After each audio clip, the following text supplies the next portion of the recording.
Hello everybody, thank you very much for tuning into your Cancerian reading for July 2016 with me, Lorien. For those of you who are returning subscribers, thank you very much for tuning in. And for those of you who are new, thank you very much for tuning in to give me a go and see what you think. Hopefully these messages will resonate with you.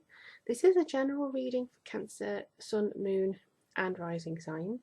If it is more of a personal, dedicated reading for you, that you'd like, I do offer one-to-one readings on my website, link in the comments or the description box. This has the option of email, audio, video, Skype. I think I do spirit guide readings, astrology readings, spell work, things like that as well on there, so feel free to have a look and see what you would like to have.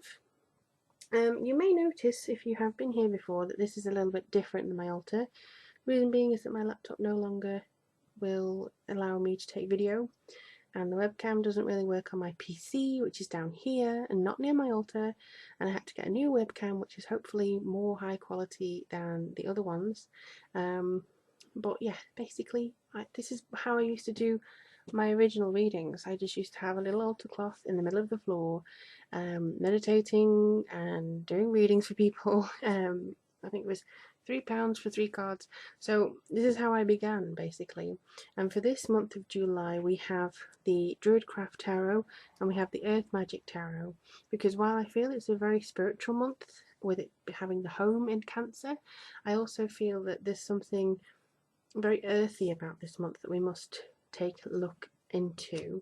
But I'm just going to see what comes through with these cards for you.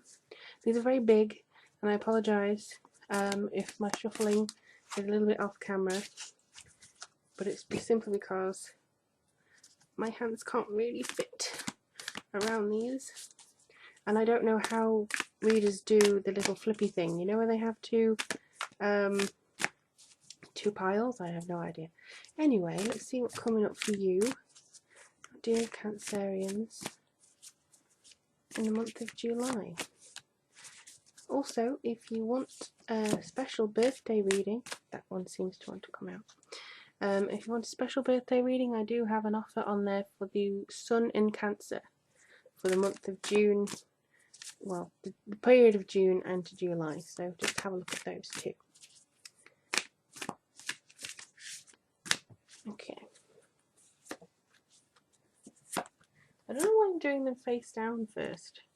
For some reason they wanted to be a little bit mysterious. Oh, lovely.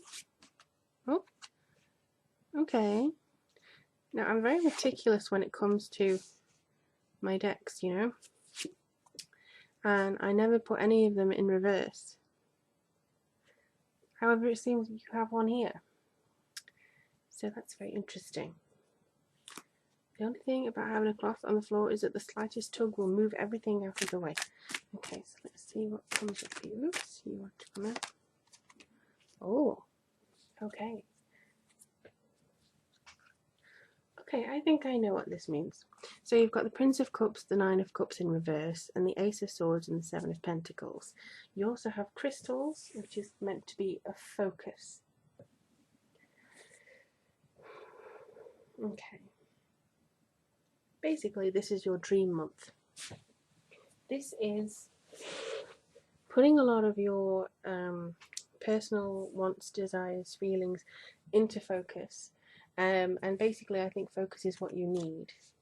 Focus is definitely what you need in order to progress, basically. There is a light within you that I think needs to be nurtured this month. It's just all the, for those of you with Sun in Cancer, it's just all a return. You should be feeling very powerful. And for those of you with your Cancerian ascendant or moon, the sun will be shining on that element for you. So it's kind of like, you know, the sun will be shining on that particular area of your life, or that kind of focus of your life. And I think, again, focus keeps coming in here.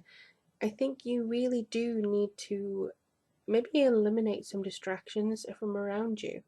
And normally I do go through, you know, the cards, but they want me to talk about this one first. I honestly feel that there's quite a bit of padding and not enough richness, not enough soul food coming through. And the crystals are here to kind of raise your vibration, charge your energy, and really get things into perspective for you. I do feel that you are being called maybe into a water area or somewhere with nature just to kind of breathe. Recently, I've been going out in the morning just to breathe in the morning air, and in the evening to breathe in the evening air, because that's when a lot of less busyness and everything comes through, and it's where things get still enough to kind of focus and breathe in nature. And I think that could be something that you can do in order to progress your own vibrations, your own feeling of inner peace, because for some reason some of you feel a little bit distended, and that's not a word I pick, but that's the word that they gave me. So there's something that's distending you a little bit and kind of manipulating the energy slightly. So maybe it'll be worth focusing again, because this is the new moon, and unfortunately I don't know when the new moon is in July. Anyway, I don't think that's of paramount importance. I do believe that the Prince of Cups does bring in a very strong sense of action on emotion, but also the fact that you may feel a little bit dejected. You may, to me, he's honouring things that have gone before. He's kind of raising a glass to, and the horse as well seems a little bit despondent about some aspects of it, you know what I mean? It's almost like, oh, drained. So I think maybe you have to honour the fact that you have been through quite a bit, or honour the fact of what the last year has given you, and make this next birth year, or make this next 6 months the best you can possibly make it.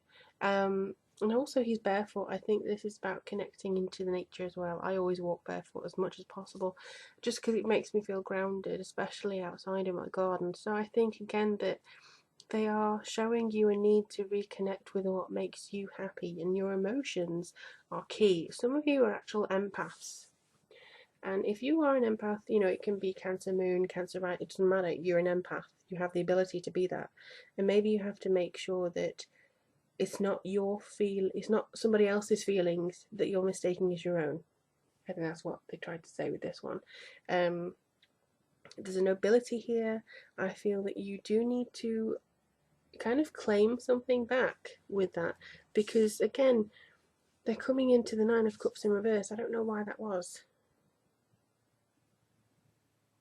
Okay, because this sort of came out in reverse, but then they said no, turn that round. This, I think, is in order to get your dream, otherwise you won't get your dreams. That's what they just said to me. This is all about anticipation. It's all about people, culmination of events, working hard, emotional fulfillment. It's about, you know, having all achieved a lot. But I think it's kind of with it, I mean, that's it, the way up. He's kind of waiting for his guests. He's kind of heading up the table. He's feeling very happy.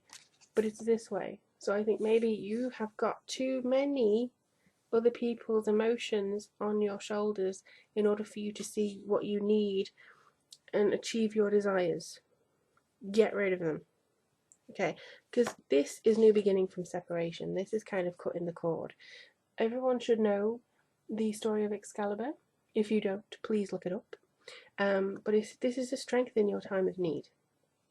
And I think you will need some strength in order to kind of rip away, you know, what things you're holding on to. But it's not necessarily going to cause emotional trauma. I feel it's going to be freedom. This is you prepared to fight, going, no, I am going to focus on my wishes.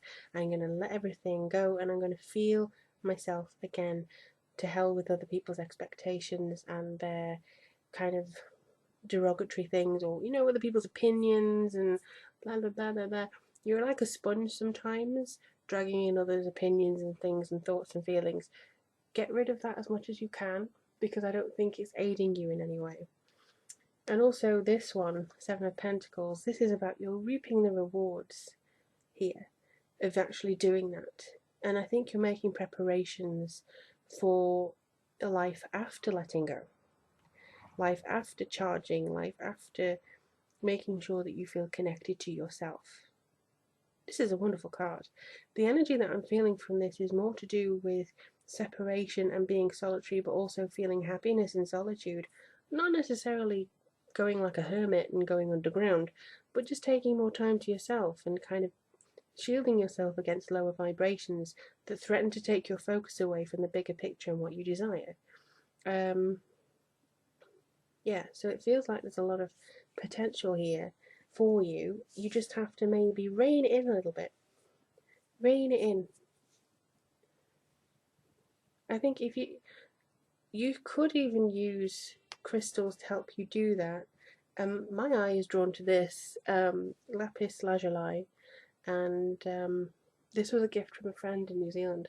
And I think that this basically means you have to hone your focus into your throat chakra, into your third eye, heal those. You'll see things a lot clearer, and then you'll be able to kind of put that behind you and move on. You can toast to the past, you can toast to saying, right, thank you for being part of my journey, but I have to move on now, or else I'm going to get dragged down with you in a low vibration. So it's a very positive month for you. It's a lot of working things out. It's an emotional but also analytical month, trying to see things from maybe a different point of view, to see things like the cloud looking down, really. But to be honest, as soon as you've done that, I think you're on your way. And I would really like to know what happens for you in the month of July, Cancer. I really would. So leave a comment below. If you'd like a personal reading, click on the link. Thank you to everybody who has supported me through getting readings so far, and also for those of you who support me on Patreon every month. That's really, I really appreciate that too. For those of you who follow me on Twitter and who've subscribed and who follow me on Facebook, I'm going to try and be more active on the Facebook side of things. But for the moment, with all these technology issues, I've just been running around everywhere trying to get things sorted for you. So I hope July is a great month for you. I can't believe we're almost in August, my word. But I do wish you all the best, and hopefully read for you soon.